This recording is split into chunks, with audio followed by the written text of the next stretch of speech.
it is a tremendous honor for us. We do regret that some of our friends and teammates are no longer with us and are not here to share this day. Jerry Wasilchuk, Ray Rigori, Carl Rice, Bill Falcone, my roommate and friend Leo Reimer, Barry Roach, all played a huge role in the success of this team. As I said, I'd like to thank Coach Gregory and his staff. With their guidance, dedication, and coaching mastery, they developed a very successful program that serves for a foundation for future football. Many of us who have coached high school sports have adopted Coach Gregory's blueprint for success, not only on the athletic field, but in everyday life. Coach, thank you for caring for us.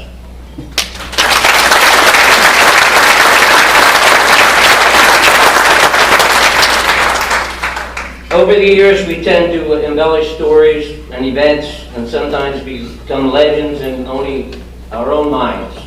For example, did Larry Helwick date as many women in Stroudsburg as he now claims?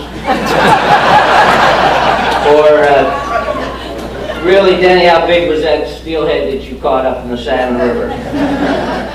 But there's no exaggeration about the dominance of these two football teams and why they have become known as the Beast of the East. If you could find local sport fans in the 60s era, and you probably would have to go to the local assisted living or retirement home to find any, I'm sure they would tell you that these teams played hard-nosed football and were the pride of the Poconos. I have some stats here, a few stats, and I know they were mentioned, but certainly are worth talking about to prove that we were deserving of such an honor. The 64 team, the only loss and blemish to that record was to a loss to the referees in Cortland, New York. They averaged 31 points per game, allowing only 6 to the opponents. Knocked off Eastern Power Westchester, and were undefeated in the conference, and were PSCAC champs by defeating Indiana State, the largest college in the conference. The 65 team had a 10-0 record, averaged 27 points per game, and gave up 6 to the opponents. Again, for the second year in a row, defeated perennial power Westchester, and defeated number 1 ranked small colleges in our tri-state area, which included Montclair State in New Jersey, Southern Connecticut, and Cortland State, New York. For the second year in a row, PSCAC champions by defeating Indiana State again, 26-10.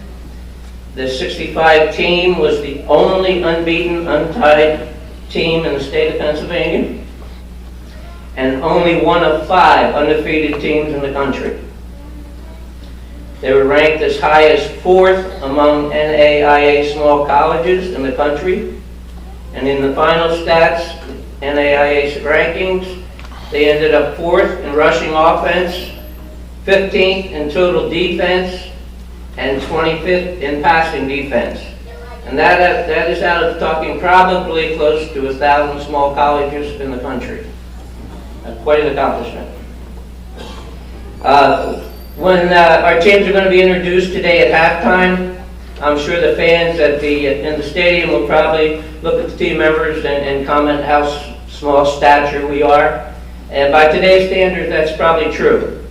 But they need to understand that the biggest dog in the yard is not necessarily the meanest or the most feared.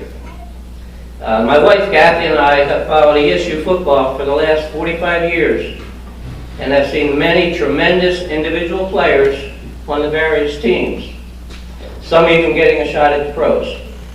But as a team, I can honestly tell you that these two teams are the best that have ever played football on College Hill.